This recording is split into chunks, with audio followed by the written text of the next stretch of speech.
Tidak ada, setiap kita entah kecil entah besar, sengaja terlupa, pasti mempunyai yang namanya khilaf dan salah.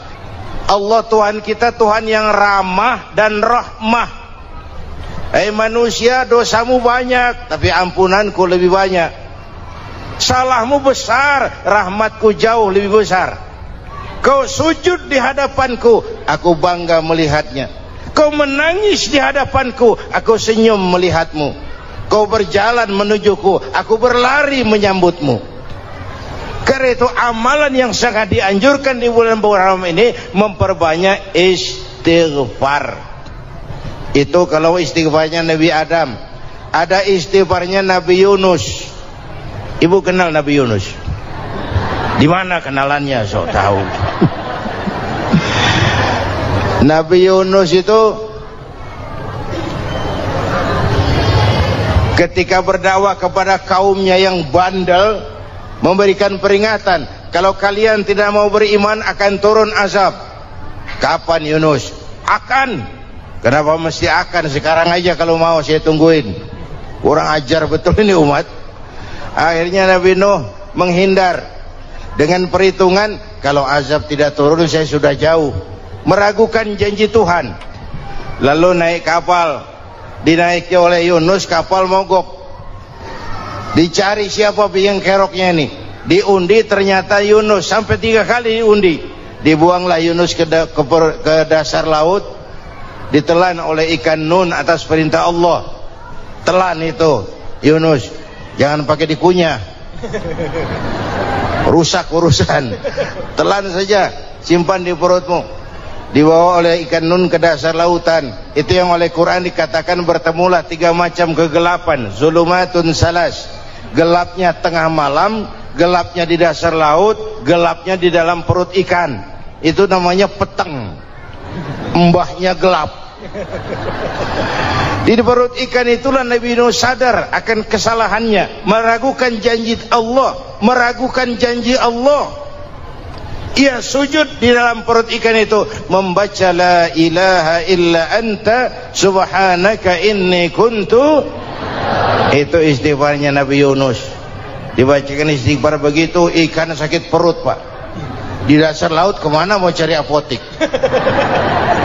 Dia naik ke permukaan, memuntahkan isi perutnya. Nabi Yunus keluar dengan selamat. Itu pun terjadi pada hari ke-10 bulan Muharram. Istighfar intinya itu amalan utama bulan Muharram, memperbanyak istighfar. Allah selamatkan Nabi Nuh dari bahtera banjir yang luar biasa 10 Muharram. Allah selamatkan Nabi Ibrahim dari pembakaran Raja Namruz 10 Muharram. Setelah Nabi Ibrahim itu menghancurkan berhala-berhala, Abrahat pulang mau ibadah, lihat Tuhannya berantakan, marah besar. Siapa yang menghancurkan Tuhan-Tuhan kita ini? Ada yang lapor, kami lihat Ibrahim. Tangkap. Belum ada bukti, tangkap dulu yang penting, bukti belakangan. Tangkap. Wah, dikerahkanlah aparat, tangkap Nabi Ibrahim. Disidang langsung oleh Abrahat, oleh Namruz maksud saya. Ibrahim, kau yang menghancurkan berhala-berhala kami ini, Tuhan-Tuhan kami. Siapa bilang? Ada yang lapor.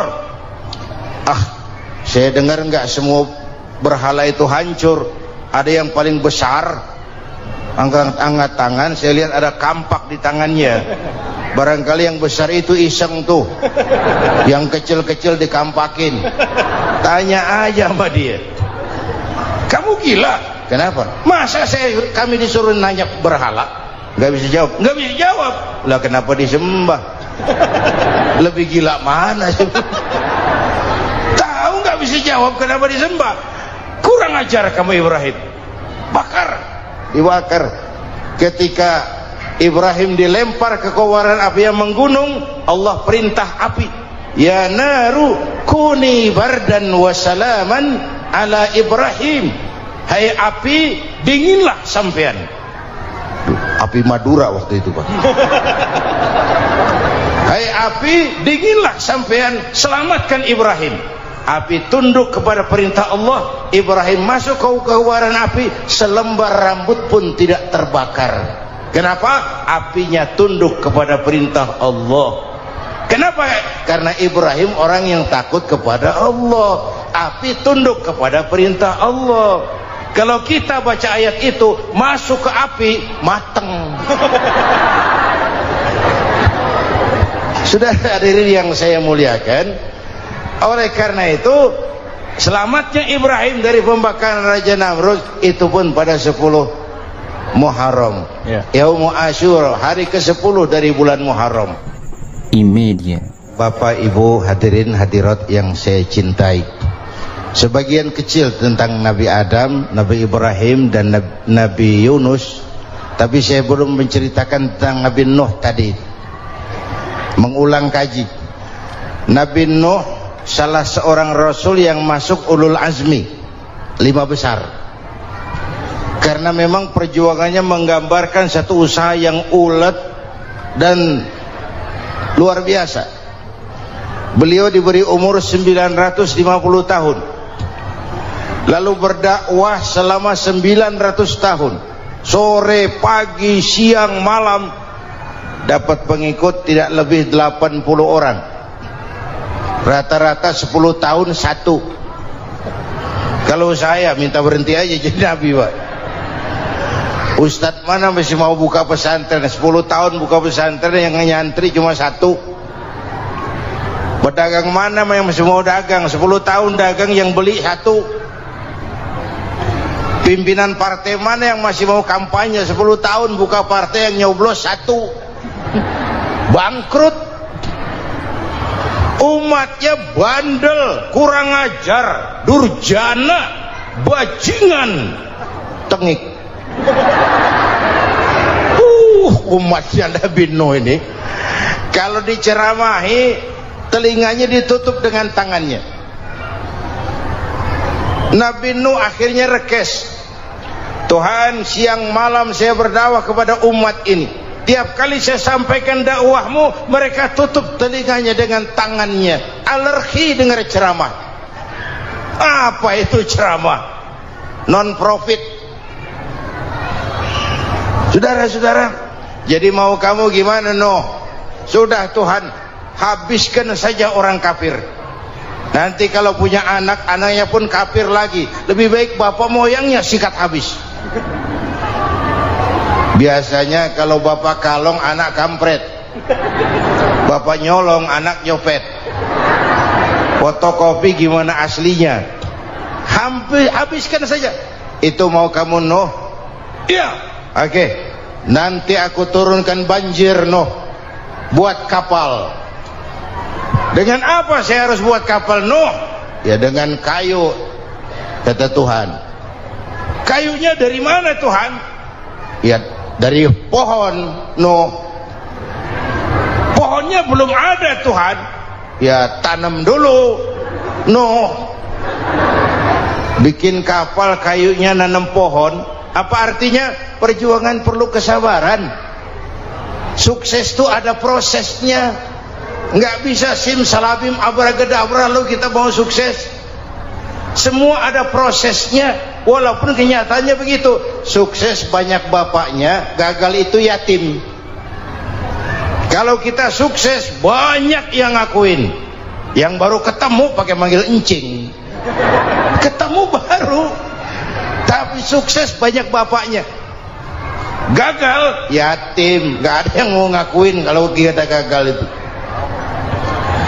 Udah bikin kapal dengan kayu di tengah kampung, bikin kapal ini. Bayangkan di tengah kampung bikin kapal, orang kafir makin menjadi-jadi.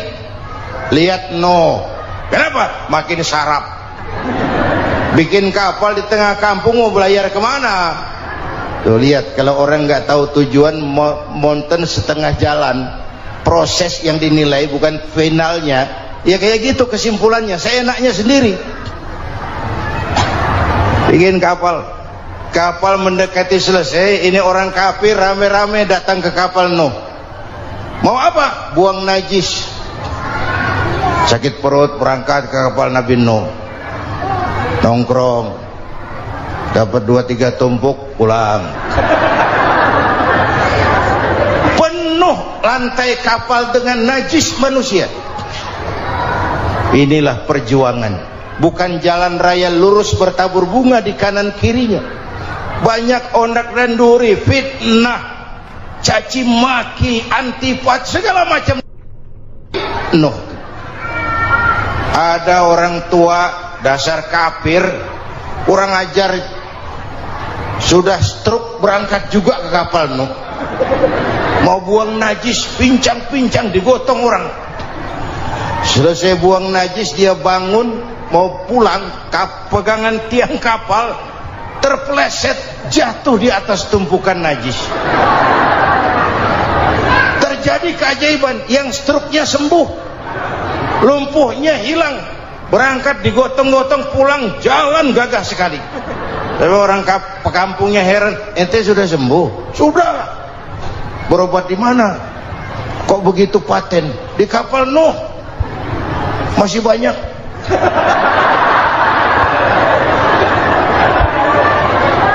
Yang berasa perlu obat bawa rantang,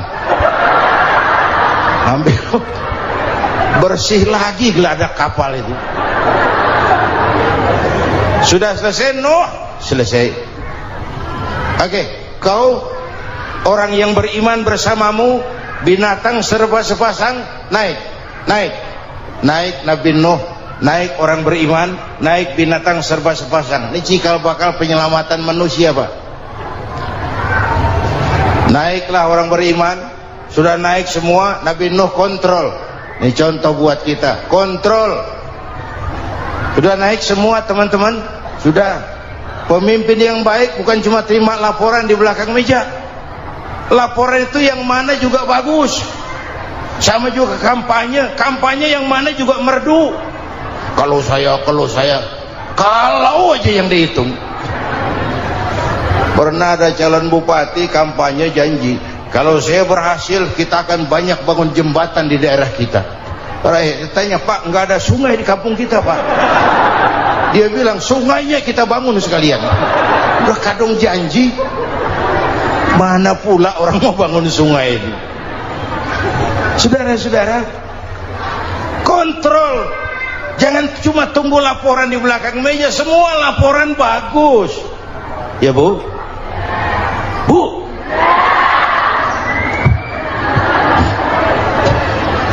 Nabi Nuh kontrol. Sudah naik semua? Sudah Nuh. Pulan bin Pulan naik Nuh. Paimin bin Tukijo naik. Kami lihat naik.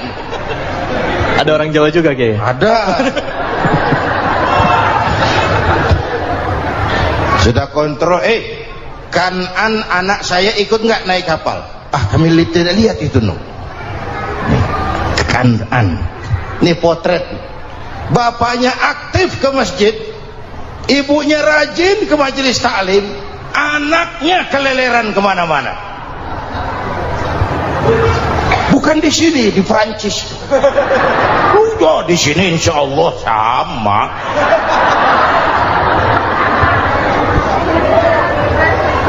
Nuh karena sayang anak, Nuh karena cinta anak, Nuh karena tanggung jawab anak, cari naik ke atas kapal. Lihat Kan'an, anak saya, nggak lihat Nuh. Turun ke ruang bawah, periksa lagi. Mang, ayah Kan'an di dia. Jamaah Tasik ini rupanya di dalam. Tuh ayah Mang. Ayah kemana ya budak ini? Turun ke bawah, tanya lagi. Ono Kan'an toh? Orang nano raketok. Rombongan Jawa Tengah naik ke atas buritan. Dari buritan kelihatan ternyata Kan'an tidak ikut naik kapal, kumpul di darat bersama orang kafir. Ini potret kita sekarang. Kumpul sama orang kafir, hanyut anak-anak kita, ditelan budayanya orang kafir, ditelan tradisinya orang kafir, ditelan pergaulannya orang kafir. Nuh karena sayang anak dari atas manggil. Dalam Quran dijelaskan itu. Karena Nabi Nuh di atas, Kan'an di bawah, teriak. Ya bunayyar kam ma'ana. Begitu dalam Quran ayatnya. Cuma Bang ini pakai gaya memanggil supaya kelihatan kegambar, kira-kira Nuh manggilnya begitu. Ini namanya gaya dakwah, Pak. Kalau ceritanya datar nggak menarik. Maka Nuh memanggil Kan'an, ya bunayyar kam ma'ana. Kata yang dengar, heeh. Ini gaya orang manggil, ya bunayyar kam ma'ana. Kan'an, kesini nak, naik kapal sama papi. Kata Kan'an di bawah itu, enggak mau papi, John di sini saja. Kata Nuh, jangan nak, Allah sedang murka, akan turun banjir. Kalau datang banjir papi, sa'awi ila jabalin ya'simuni minal ma', saya akan naik ke gunung tinggi yang bisa menyelamatkan saya dari banjir. Kan'an naik ke gunung, gunung dihantam banjir, Kan'an mati sampai sekarang. Yang kelima, Nabi Musa, kisah Muharramnya ini lahir dalam kondisi yang sulit karena Fir'aun mimpi akan lahir seorang anak dari keturunan Bani Israel yang akan menghancurkan kerajaannya. Kata Fir'aun, sudah lahir belum anaknya? Belum. Kalau gitu mulai malam ini laki-laki dilarang bergaul sama istrinya. Semua perempuan hamil di bawah pengawasan negara. Mulai hari ini kalau lahir anak laki-laki terutama Bani Israel, penggal. Satpol PP disiapkan. Udah ada kayaknya. Ada. Patroli. Bayangkan, nah Fir'aun itu bikin undang-undang seenaknya sendiri. Apalagi merasa kekuasaannya dalam ancaman. Penguasa manapun kalau merasa dalam ancaman, panik. Padahal kekuasaan itu kayak harimau, makin lama ditaiki makin sulit turun. Kenapa? Karena macannya makin lapar. Naik terus capek, turun dimakan harimau, serba sulit. Saudara-saudara, kalau kita mau belajar dari Pak Harto, saya melihat kekurangan Pak Harto cuma satu, terlambat berhenti.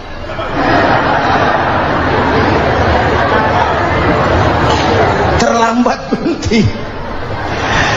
Di sekelilinginya banyak tukang-tukang jilat, tukang-tukang semir. Pak, kalau tidak ada bapak kami bagaimana, Pak? Saudara hadirin yang saya hormati, maka sering saya ingatkan, temanmu yang sejati adalah teman yang membuat kamu jadi benar, bukan teman yang selalu membenarkan kamu. Berapa banyak pejabat-pejabat hancur karena selalu dibenarkan oleh lingkungannya. Bapak benar, Pak. Bapak bijaksana, Pak. Itu tepat, Pak. Benar. Buang angin pun kata kelilingnya, oh Bapak sehat. Temanmu yang sejati, teman yang bikin kamu jadi benar, bukan teman yang selalu membenarkan kamu. Bapak Ibu hadirin yang saya hormati, tapi kehendak Allah terjadi. Lahirlah Musa. Bayinya dihanyutkan di sungai Nil. Bayi sudah menderita, dihanyutkan di sungai Nil. Dan akhirnya besar di lingkungan istana Fir'aun. Diriwayat oleh Ratu Aisyah, perempuan Fir'aun, setelah mulai berjuang, terjadilah itu. Musa dan pengikutnya dikejar oleh Fir'aun.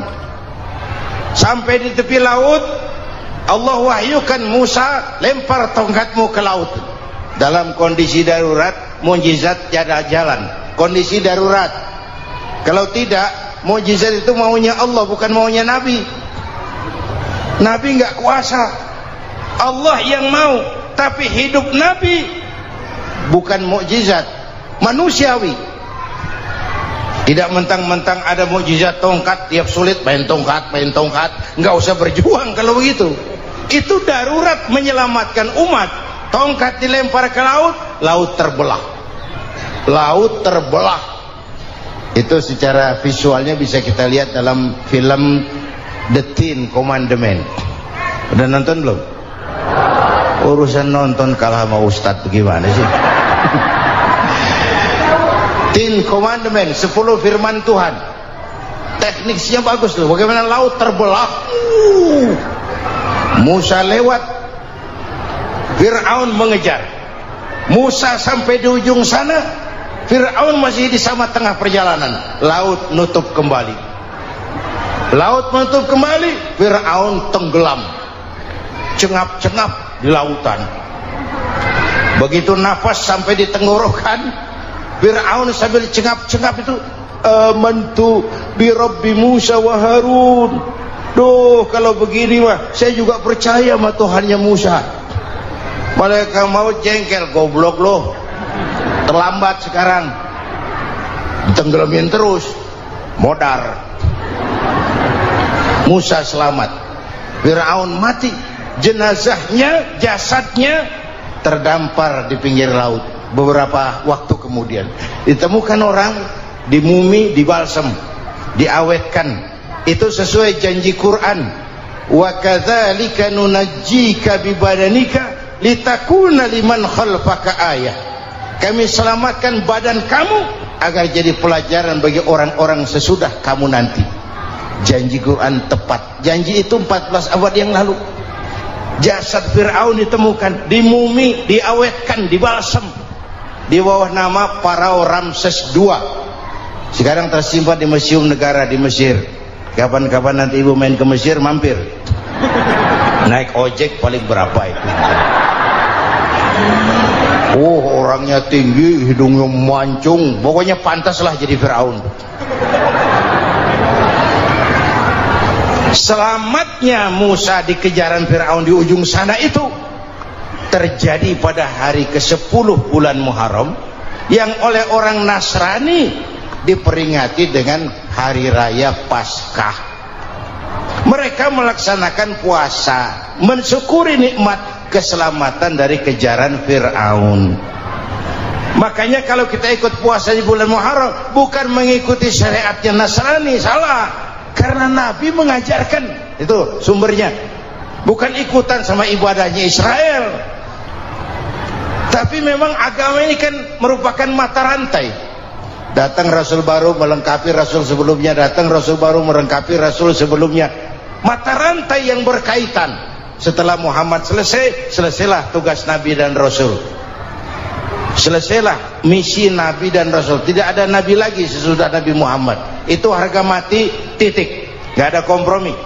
Siapapun sekarang ini nggak datang ngaku jadi Nabi, wajib tidak percaya. Wajib tidak percaya. Tapi kaitannya memang, kita bilang Nasrani, orang bahasa Arab, bahasa Ibraninya Nazaret, Nasiroh, Nazaret. Itu beda dialek. Kita Daud, dia David.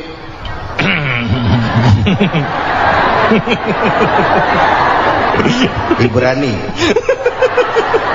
Kita Ali, dia Alek. Kita Sulaiman, dia Solomon. Kita Camat, dia Comot.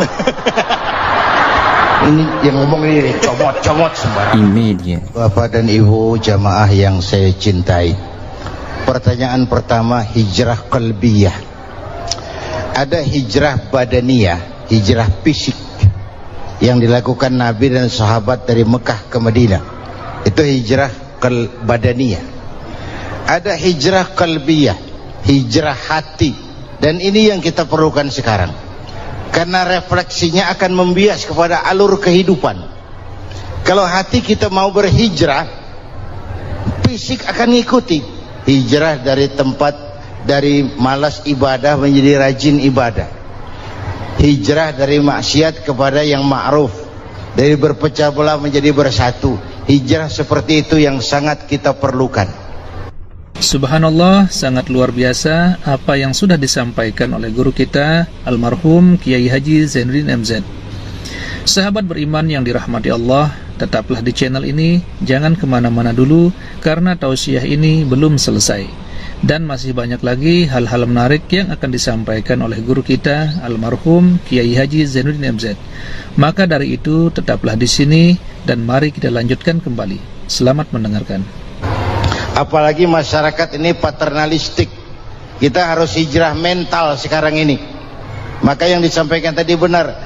Seorang ketua MK siap mengundurkan diri kalau terbukti anak buahnya terlibat suap. Itu walaupun siap, tapi sudah angin segar buat rakyat. Bahwa masih ada banyak insya Allah pejabat kita yang punya harga diri. Walaupun ada juga pejabat kita yang muka tembok, kulit badak, kuping kebo.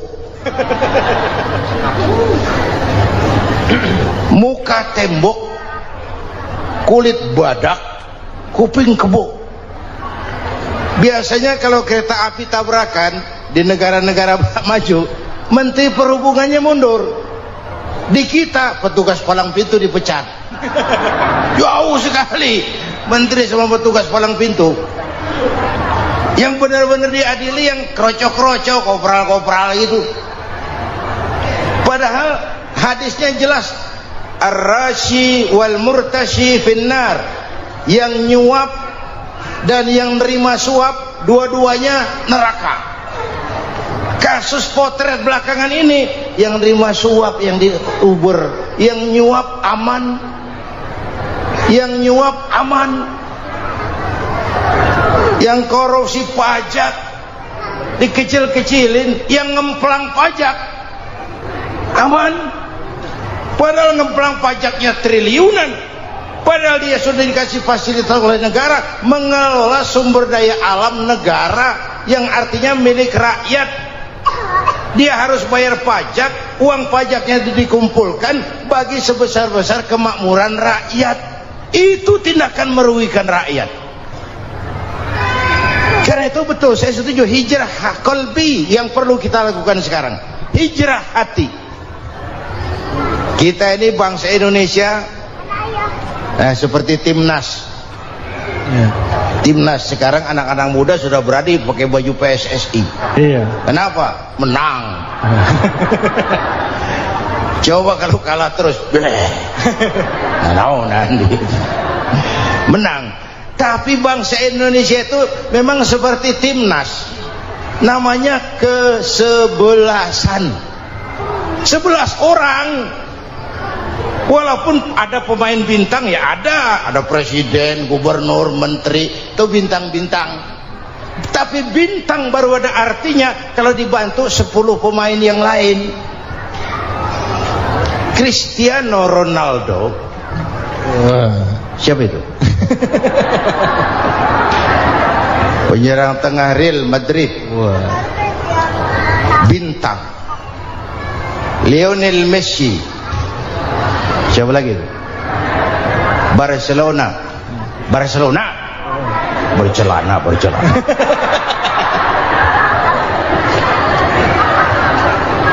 Michael Rooney, bintang Manchester United. Ronaldo baru bintang, Messi baru bintang kalau ada 10 pemain yang lain.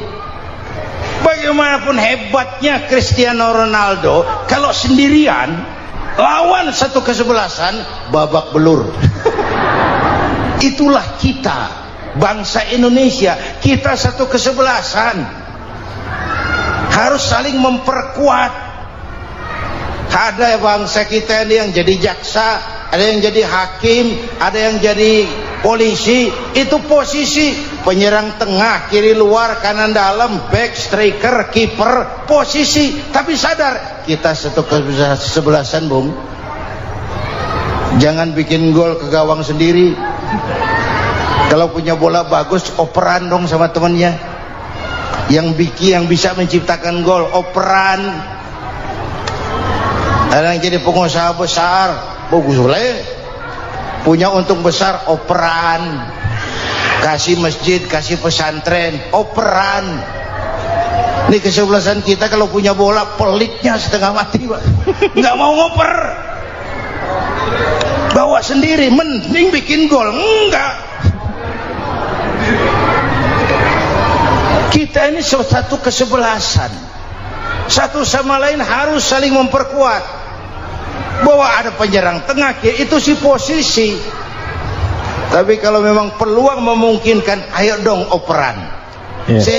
Saya iri sama kesebelasan Nasrani di Indonesia. Mereka kalau punya bola operannya cakep. Gereja cepat selesai, rumah sakit Kristen cepat selesai. Kenapa? Operannya bagus. Kita ini kalau punya bola bawa sendiri, nggak mau ngoper, maka masjid nggak selesai-selesai, madrasah banyak yang bocor, rumah sakit Islam kalah bersaing. Kenapa? Operannya berat. Ayo menyadari kita ini timnas, satu kesebelasan. Jangan menjegal kawan seiring, kawan sendiri dijegal. Sudah musuh terlalu kuat, gawang sendiri dijebol. Akhirnya terbalik kita ini. Ujian terberat telah diberikan Allah kepada para anbiya, kemudian para aulia, kemudian para ulama. Summal amsal fal amsal, ke bawah dan ke bawah, diuji setiap orang menurut kekuatannya berpegang kepada agama. Kalau karena anak Melayu bilang, kalau takut dengan ombak, jangan berumah di tepi pantai. Kalau takut diterjang ombak, jangan berumah di tepi pantai. Kata ibu tadi, mau jadi pohon tinggi harus berani ketiup angin. Makin tinggi pohonnya, makin keras anginnya. Takut angin, jangan jadi pohon tinggi, jadilah rumput. Enggak ditiup angin, tapi diinjak kebo. Apa yang enggak ada resikonya? Apa yang enggak ada resikonya? Semua nabi ada yang dihantam kekuasaan yang arogansi. Ibrahim berhadapan dengan Namrud. Musa berhadapan dengan Fir'aun. Ada yang diuji dengan berhadapan umat yang sangat kurang ajar. Ada yang diuji dengan gosip yang dahsyat. Nabi Yusuf digosipi sama Zulaikha itu. Nabi Yusuf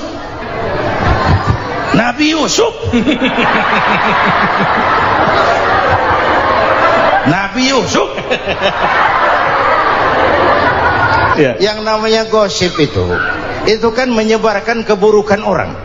Kalau benar saja hukumnya ghibah. Kalau salah hukumnya fitnah. Fitnah lebih bahaya dari pembunuhan.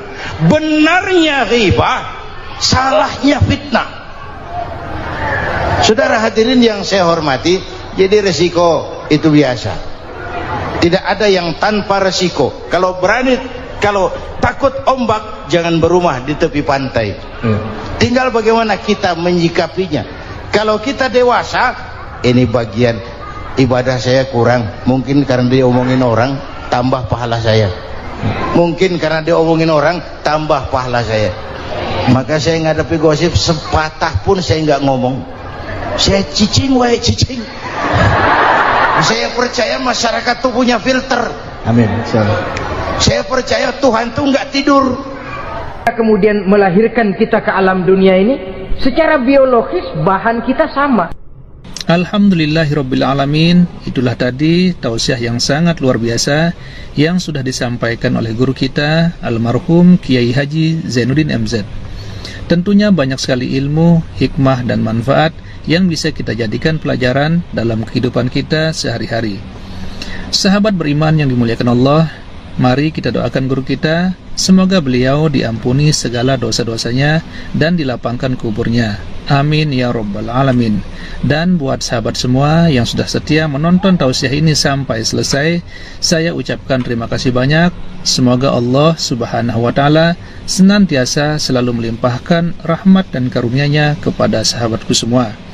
Selalu diberikan kesehatan, dimudahkan segala urusannya, dan dilancarkan rezekinya.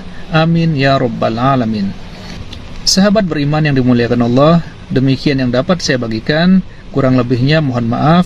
Wabillahi taufik wal hidayah, waridha wal inayah. Wassalamualaikum warahmatullahi wabarakatuh. Setelah kita mendengarkan kajian yang sangat luar biasa dari guru kita Al-Maghfurullah Kiai Haji Zainuddin MZ, sekarang mari kita lanjutkan aktivitas kita masing-masing. Semoga sahabat semua selalu diberikan kelancaran, diberikan kesehatan, dan dimudahkan segala urusannya. Amin ya rabbal alamin. Demikian yang dapat saya bagikan, kurang lebihnya mohon maaf. Sampai bertemu lagi di kajian-kajian berikutnya. Salam sukses selalu. Assalamualaikum warahmatullahi wabarakatuh.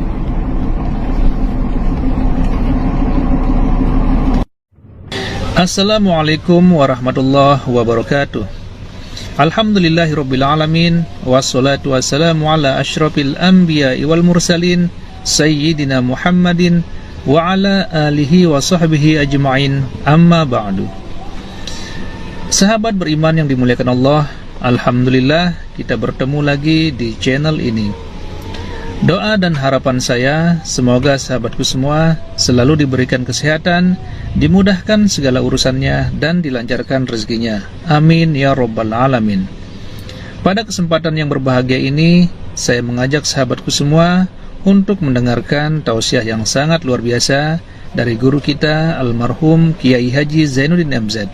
Tentunya banyak sekali ilmu dan manfaat yang bisa kita jadikan pelajaran dalam kehidupan kita sehari-hari. Berikut ini mari kita simak bersama isi tausiah dari guru kita almarhum Kiai Haji Zainuddin MZ. Selamat mendengarkan. Adam itu bapak moyang kita. Dosanya satu, makan buah khuldi, dikeluarkan dari surga. Kita dosanya banyak, kepengen masuk, enggak nyambung. Hai Adam, dari tidak ada kamu saya adakan. Saya perintahkan tinggal di surga. Merasa sepi sendirian, saya ciptakan Siti Hawa supaya kamu tenang.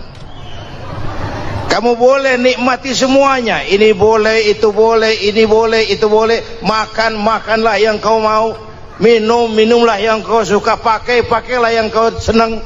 Satu yang saya minta, jangan dekati pohon khuldi. Itu kau tidak sanggup, keluar. Diusir dari surga. Sujud Nabi Adam, kata riwayat 40 tahun sujud, membaca Rabbana zalamna anfusana wa illam taghfir lana wa tarhamna lanakunanna minal. Itu namanya istighfarnya Nabi Adam. Istighfar itu kan mengucapkan astagfirullah, basmalah, membaca bismillah. Jangan kayak teman saya disuruh banyak-banyak baca istighfar, benar-benar dia baca istighfar, istighfar, istighfar. Bukan itu maksudnya. Nah, maka salah satu amalan yang sangat dianjurkan di bulan Muharram ini memperbanyak istighfar. Tidak ada orangnya yang tidak. Ayo jujur, ini yang kumpul di sini semua, ada nggak yang nggak punya dosa? Yang merasa nggak punya dosa, ayo ke depan. Ada? Tidak ada. Setiap kita, entah kecil entah besar, sengaja terlupa, pasti mempunyai yang namanya khilaf dan salah. Dan Allah Tuhan kita bukan Tuhan pendendam. Allah Tuhan kita Tuhan yang ramah dan rahmah. Hai manusia, dosamu banyak, tapi ampunanku lebih banyak. Salahmu besar, rahmatku jauh lebih besar. Kau sujud di hadapanku, aku bangga melihatnya. Kau menangis di hadapanku, aku senyum melihatmu. Kau berjalan menujuku, aku berlari menyambutmu. Karena itu amalan yang sangat dianjurkan di bulan Muharram ini memperbanyak istighfar. Itu kalau istighfarnya Nabi Adam. Ada istighfarnya Nabi Yunus. Ibu kenal Nabi Yunus? Di mana kenalannya? Sok tahu. Nabi Yunus itu ketika berdakwah kepada kaumnya yang bandel, memberikan peringatan, kalau kalian tidak mau beriman akan turun azab. Kapan Yunus? Akan. Kenapa mesti akan? Sekarang aja kalau mau, saya tungguin. Kurang ajar betul ini umat.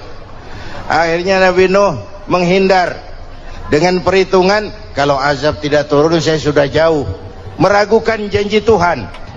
Lalu naik kapal, dinaiki oleh Yunus, kapal mogok.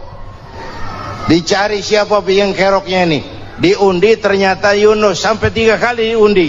Dibuanglah Yunus ke dasar laut, ditelan oleh ikan nun atas perintah Allah. Telan itu Yunus, jangan pakai dikunyah, rusak urusan. Telan saja, simpan di perutmu. Dibawa oleh ikan nun ke dasar lautan. Itu yang oleh Quran dikatakan bertemulah 3 macam kegelapan. Zulumatun salas, gelapnya tengah malam, gelapnya di dasar laut, gelapnya di dalam perut ikan. Itu namanya peteng, mbahnya gelap. Di perut ikan itulah Nabi Nuh sadar akan kesalahannya, meragukan janji Allah, meragukan janji Allah. Ia sujud di dalam perut ikan itu, membaca la ilaha illa anta subhanaka inni kuntu. Itu istighfarnya Nabi Yunus. Dibacakan istighfar begitu, ikan sakit perut pak. Di dasar laut kemana mau cari apotik? Dia naik ke permukaan, memuntahkan isi perutnya. Nabi Yunus keluar dengan selamat. Itu pun terjadi pada hari ke-10 bulan Muharram. Istighfar intinya itu. Itu amalan utama bulan Muharram, memperbanyak istighfar. Allah selamatkan Nabi Nuh dari bahtera banjir yang luar biasa 10 Muharram. Allah selamatkan Nabi Ibrahim dari pembakaran Raja Namrus 10 Muharram. Setelah Nabi Ibrahim itu menghancurkan berhala-berhala, Abrahat pulang mau ibadah, lihat Tuhannya berantakan, marah besar. Siapa yang menghancurkan Tuhan-Tuhan kita ini? Ada yang lapor, kami lihat Ibrahim. Tangkap. Belum ada bukti, tangkap dulu yang penting, bukti belakangan. Tangkap. Wah, dikerahkanlah aparat, tangkap Nabi Ibrahim. Disidang langsung oleh Abrahat, oleh Namrus maksud saya. Ibrahim, kau yang menghancurkan berhala-berhala kami ini, Tuhan-Tuhan kami. Siapa bilang? Ada yang lapor. Saya dengar enggak semua berhala itu hancur. Ada yang paling besar, angkat tangan, saya lihat ada kampak di tangannya. Barangkali yang besar itu iseng tuh, yang kecil-kecil dikampakin. Tanya aja sama dia, kamu gila? Kenapa? Masa kami disuruh nanya berhala? Gak bisa jawab. Gak bisa jawab. Lah kenapa disembah? Lebih gila mana sih? Tahu gak bisa jawab kenapa disembah? Kurang ajar kamu Ibrahim. Bakar, dibakar. Ketika Ibrahim dilempar ke kobaran api yang menggunung, Allah perintah api, ya naru kuni bardan wa salaman ala Ibrahim. Hai api, dinginlah sampean. Api Madura waktu itu pak. Hai api, dinginlah sampean, selamatkan Ibrahim. Api tunduk kepada perintah Allah. Ibrahim masuk ke kobaran api, selembar rambut pun tidak terbakar. Kenapa? Apinya tunduk kepada perintah Allah. Kenapa? Karena Ibrahim orang yang takut kepada Allah. Api tunduk kepada perintah Allah. Kalau kita baca ayat itu, masuk ke api, mateng. Sudah hadirin yang saya muliakan, oleh karena itu selamatnya Ibrahim dari pembakaran Raja Namrud itu pun pada 10 Muharram, Yaumul Asyura, hari ke-10 dari bulan Muharram. Imedia. Bapak Ibu hadirin hadirat yang saya cintai, sebagian kecil tentang Nabi Adam, Nabi Ibrahim dan Nabi Yunus, tapi saya belum menceritakan tentang Nabi Nuh tadi. Mengulang kaji, Nabi Nuh salah seorang rasul yang masuk ulul azmi 5 besar, karena memang perjuangannya menggambarkan satu usaha yang ulet dan luar biasa. Beliau diberi umur 950 tahun, lalu berdakwah selama 900 tahun, sore, pagi, siang, malam, dapat pengikut tidak lebih 80 orang, rata-rata 10 tahun satu. Kalau saya minta berhenti aja jadi nabi, Pak. Ustadz mana masih mau buka pesantren 10 tahun buka pesantren, yang nyantri cuma satu. Pedagang mana yang masih mau dagang 10 tahun dagang, yang beli satu. Pimpinan partai mana yang masih mau kampanye 10 tahun buka partai, yang nyoblos satu. Bangkrut. Umatnya bandel, kurang ajar, durjana, bajingan, tengik. Umatnya Nabi Nuh ini kalau diceramahi telinganya ditutup dengan tangannya. Nabi Nuh akhirnya rekes, Tuhan, siang malam saya berdakwah kepada umat ini, tiap kali saya sampaikan dakwahmu mereka tutup telinganya dengan tangannya, alergi dengar ceramah. Apa itu ceramah? Non profit. Saudara-saudara, jadi mau kamu gimana, Nuh? Sudah Tuhan, habiskan saja orang kafir. Nanti kalau punya anak, anaknya pun kafir lagi. Lebih baik bapak moyangnya sikat habis. Biasanya kalau bapak kalong, anak kampret. Bapak nyolong, anak nyopet. Fotokopi gimana aslinya? Habiskan saja. Itu mau kamu, Nuh? Iya. Oke. Nanti aku turunkan banjir, Nuh. Buat kapal. Dengan apa saya harus buat kapal, Nuh? Ya dengan kayu, kata Tuhan. Kayunya dari mana, Tuhan? Ya dari pohon, Nuh. Pohonnya belum ada, Tuhan. Ya tanam dulu, Nuh. Bikin kapal kayunya nanam pohon. Apa artinya? Perjuangan perlu kesabaran. Sukses itu ada prosesnya. Nggak bisa simsalabim abracadabra lalu kita mau sukses. Semua ada prosesnya. Walaupun kenyataannya begitu. Sukses banyak bapaknya, gagal itu yatim. Kalau kita sukses banyak yang ngakuin. Yang baru ketemu pakai manggil encing. Ketemu baru. Tapi sukses banyak bapaknya. Gagal yatim, gak ada yang mau ngakuin kalau kita gagal itu. Udah bikin kapal dengan kayu di tengah kampung, bikin kapal ini. Bayangkan di tengah kampung bikin kapal, orang kafir makin menjadi-jadi. Lihat Nuh, kenapa? Makin sarap. Bikin kapal di tengah kampung, mau belayar kemana? Tuh lihat, kalau orang nggak tahu tujuan, mountain setengah jalan. Proses yang dinilai bukan finalnya. Ya kayak gitu kesimpulannya. Saya enaknya sendiri. Bikin kapal. Kapal mendekati selesai. Ini orang kafir rame-rame datang ke kapal Nuh. Mau apa? Buang najis. Sakit perut berangkat ke kapal Nabi Nuh. Nongkrong.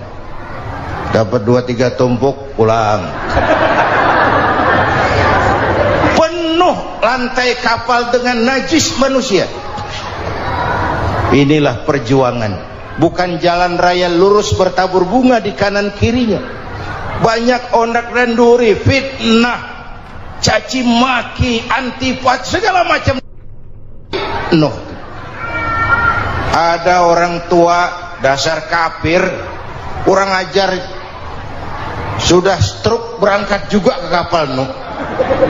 Mau buang najis, pincang-pincang digotong orang. Selesai buang najis, dia bangun mau pulang, pegangan tiang kapal terpeleset, jatuh di atas tumpukan najis. Terjadi keajaiban, yang stroke-nya sembuh, lumpuhnya hilang, berangkat digotong-gotong pulang, jalan gagah sekali. Tapi orang kampungnya heran, ente sudah sembuh? Sudah. Berobat di mana? Kok begitu paten? Di kapal Nuh. Masih banyak.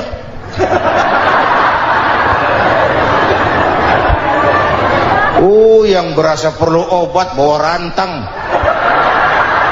ambil bersih lagi geladak kapal itu. Sudah selesai Nuh? Selesai. Oke, kau orang yang beriman bersamamu, binatang serba sepasang, naik Nabi Nuh, naik orang beriman, naik binatang serba sepasang. Ini cikal bakal penyelamatan manusia, Pak. Naiklah orang beriman, sudah naik semua, Nabi Nuh kontrol. Ini contoh buat kita, kontrol. Sudah naik semua teman-teman, sudah. Pemimpin yang baik bukan cuma terima laporan di belakang meja. Laporan itu yang mana juga bagus. Sama juga kampanye yang mana juga merdu. Kalau aja yang dihitung. Pernah ada calon bupati kampanye janji, kalau saya berhasil kita akan banyak bangun jembatan di daerah kita. Tanya, Pak, nggak ada sungai di kampung kita, Pak. Dia bilang, sungainya kita bangun sekalian. Udah kadung janji, mana pula orang mau bangun sungai ini. Saudara-saudara, kontrol. Jangan cuma tunggu laporan di belakang meja, semua laporan bagus. Ya, Bu? Bu,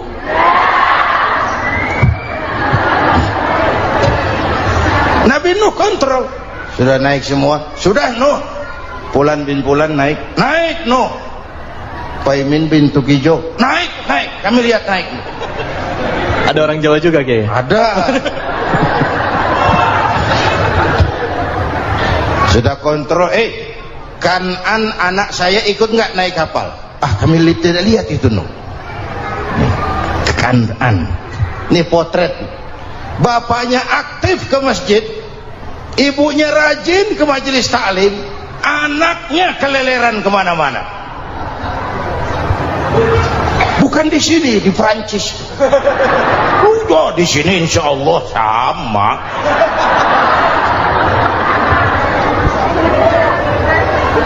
Nuh karena sayang anak, Nuh karena cinta anak, Nuh karena tanggung jawab anak, cari naik ke atas kapal. Lihat Kan'an anak saya, nggak lihat Nuh. Turun ke ruang bawah, periksa lagi. Mang, ayah Kan'an di dia. Jamaah Tasik ini rupanya di dalam. Tuh ayah Mang. Ayah mana ya budak ini? Turun ke bawah, tanya lagi, ono Kan'an toh? Ora nano raketo. Rombongan Jawa Tengah naik ke atas buritan. Dari buritan kelihatan ternyata Kan'an tidak ikut naik kapal, kumpul di darat bersama orang kafir. Ini potret kita sekarang. Kumpul sama orang kafir, hanyut anak-anak kita, ditelan budayanya orang kafir, ditelan tradisinya orang kafir, ditelan pergaulannya orang kafir.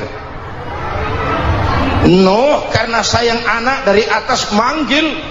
Dalam Quran dijelaskan itu. Karena Nabi Nuh di atas, Kan'an di bawah, teriak, ya bunayyar kam ma'ana. Begitu dalam Quran ayatnya. Cuma Bang ini pakai gaya memanggil supaya kelihatan kegambar, kira-kira Nuh manggilnya begitu. Ini namanya gaya dakwah, Pak. Kalau ceritanya datar nggak menarik. Maka Nuh memanggil Kan'an, ya bunayyar kam ma'ana. Kata yang dengar, ini gaya orang manggil, ya bunayyar kam ma'ana. Kan'an kesini nak, naik kapal sama papi. Kata Kan'an di bawah itu, enggak mau papi, John di sini saja. Kata Nuh, jangan nak, Allah sedang murka, akan turun banjir. Kalau datang banjir papi, sa'awi ila jabalin ya'simuni minal ma', saya akan naik ke gunung tinggi yang bisa menyelamatkan saya dari banjir. Kan'an naik ke gunung, gunung dihantam banjir, Kan'an mati sampai sekarang. Yang kelima, Nabi Musa, kisah Muharramnya ini lahir dalam kondisi yang sulit karena Fir'aun mimpi akan lahir seorang anak dari keturunan Bani Israel yang akan menghancurkan kerajaannya. Kata Fir'aun, sudah lahir belum anaknya? Belum. Kalau gitu mulai malam ini laki-laki dilarang bergaul sama istrinya. Semua perempuan hamil di bawah pengawasan negara. Mulai hari ini kalau lahir anak laki-laki turut nama Bani Israel, penggal. Satpol PP disiapkan. Udah ada kayaknya. Ada. Patroli. Bayangkan, nah Fir'aun itu bikin undang-undang seenaknya sendiri. Apalagi merasa kekuasaannya dalam ancaman. Penguasa manapun kalau merasa dalam ancaman, panik. Padahal kekuasaan itu kayak harimau, makin lama ditaiki makin sulit turun. Kenapa? Karena macannya makin lapar. Naik terus capek, turun dimakan harimau, serba sulit. Saudara-saudara, kalau kita mau belajar dari Pak Harto, saya melihat kekurangan Pak Harto cuma satu, terlambat berhenti.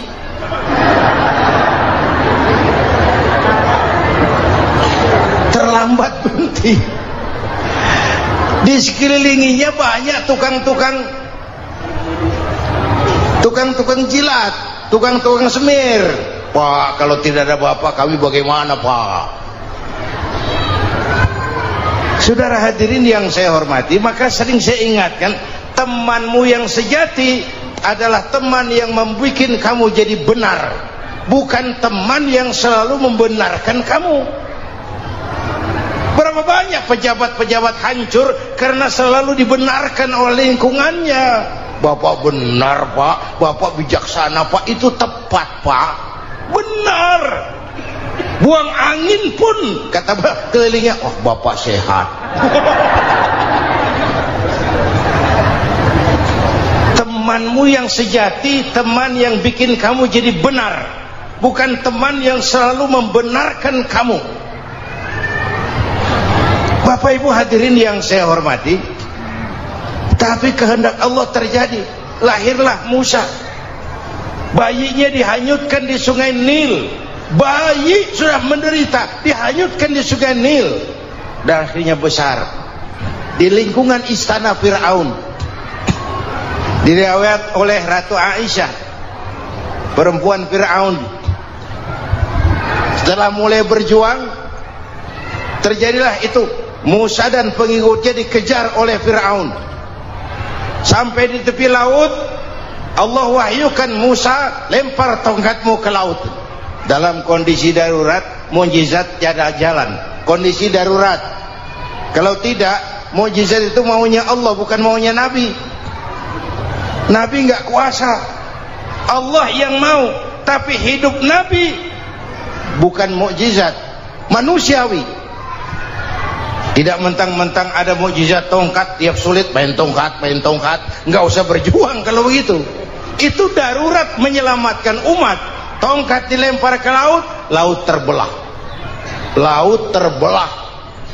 Itu secara visualnya bisa kita lihat dalam film The Ten Commandments. Udah nonton belum? Urusan nonton kalah sama Ustadz bagaimana sih? Ten Commandments, 10 firman Tuhan. Tekniknya bagus loh. Bagaimana laut terbelah. Musa lewat, Fir'aun mengejar. Musa sampai di ujung sana, Fir'aun masih di sama tengah perjalanan. Laut nutup kembali. Laut menutup kembali, Fir'aun tenggelam, cengap-cengap di lautan. Begitu nafas sampai di tenggorokan, Fir'aun sambil cengap-cengap itu, amantu bi Rabbi Musa wa Harun. Duh, kalau begini mah saya juga percaya sama Tuhannya Musa. Malaikat maut jengkel, goblok loh, terlambat sekarang, ditenggelamin terus, modar. Musa selamat, Fir'aun mati, jenazahnya, jasadnya terdampar di pinggir laut. Beberapa waktu kemudian ditemukan orang, dimumi, dibalsem, diawetkan. Itu sesuai janji Quran, wa kadzalika nunajjika bibadanika litakuna liman khalfaka ayah. Kami selamatkan badan kamu agar jadi pelajaran bagi orang-orang sesudah kamu nanti. Janji Quran tepat. Janji itu 14 abad yang lalu. Jasad Fir'aun ditemukan, dimumi, diawetkan, dibalsem di bawah nama Farao Ramses II. Sekarang tersimpan di Museum Negara di Mesir. Kapan-kapan nanti ibu main ke Mesir, mampir. Naik ojek paling berapa itu? Oh, orangnya tinggi, hidungnya mancung, pokoknya pantaslah jadi Fir'aun. Selamatnya Musa di kejaran Fir'aun di ujung sana itu terjadi pada hari ke-10 bulan Muharram, yang oleh orang Nasrani diperingati dengan hari raya Paskah. Mereka melaksanakan puasa, mensyukuri nikmat keselamatan dari kejaran Fir'aun. Makanya kalau kita ikut puasa di bulan Muharram, bukan mengikuti syariatnya Nasrani, salah. Karena Nabi mengajarkan, itu sumbernya. Bukan ikutan sama ibadahnya Israel. Tapi memang agama ini kan merupakan mata rantai. Datang Rasul baru melengkapi Rasul sebelumnya, datang Rasul baru melengkapi Rasul sebelumnya. Mata rantai yang berkaitan. Setelah Muhammad selesai, selesailah tugas Nabi dan Rasul.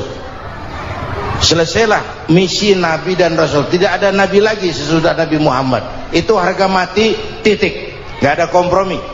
Siapapun sekarang ini nggak datang ngaku jadi Nabi, wajib tidak percaya. Wajib tidak percaya.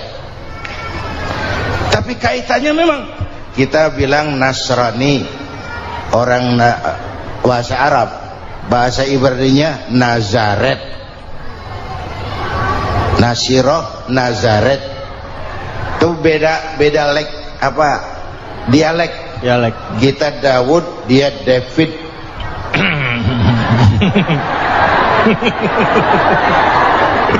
Ibrani.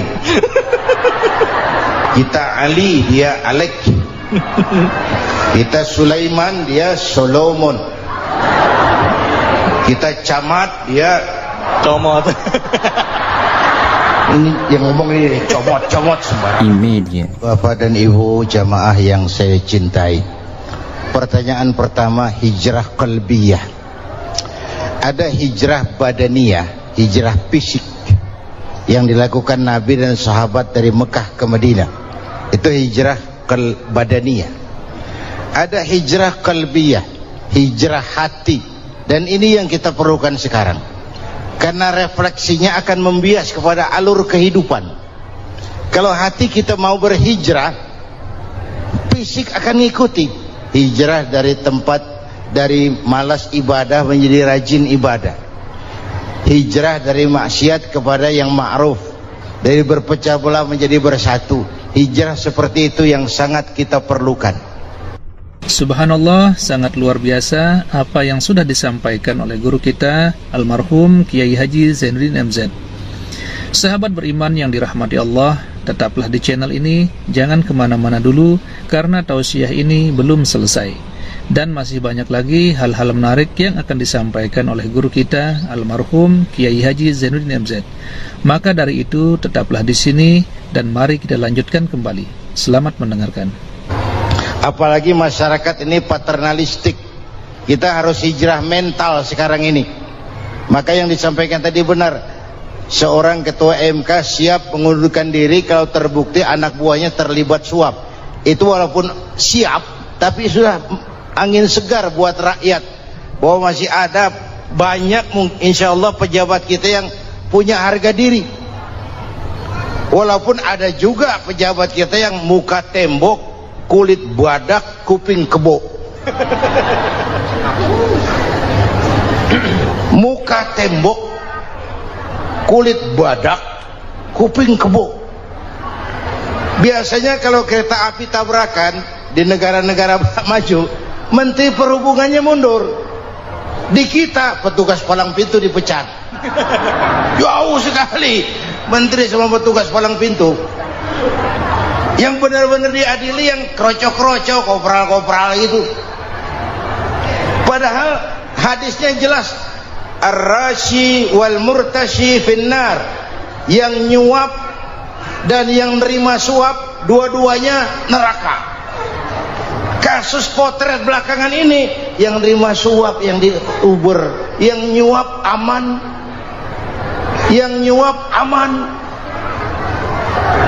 yang korupsi pajak dikecil-kecilin, yang ngemplang pajak aman, padahal ngemplang pajaknya triliunan, padahal dia sudah dikasih fasilitas oleh negara mengelola sumber daya alam negara yang artinya milik rakyat.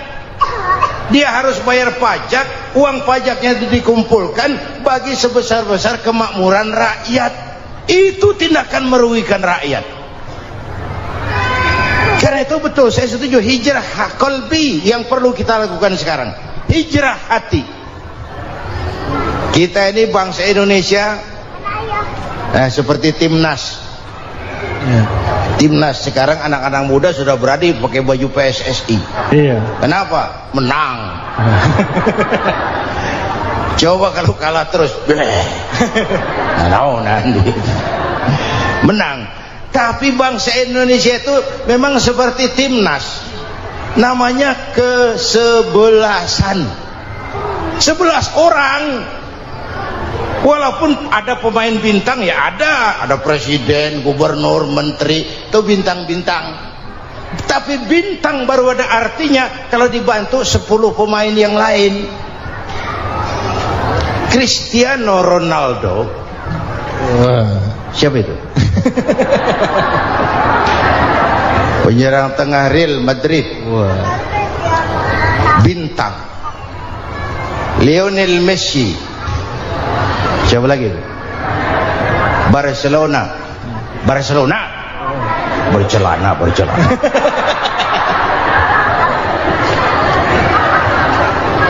Michael Rooney, bintang Manchester United. Ronaldo baru bintang, Messi baru bintang kalau ada 10 pemain yang lain.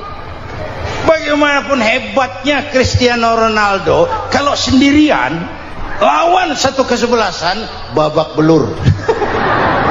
Itulah kita, bangsa Indonesia. Kita satu kesebelasan, harus saling memperkuat.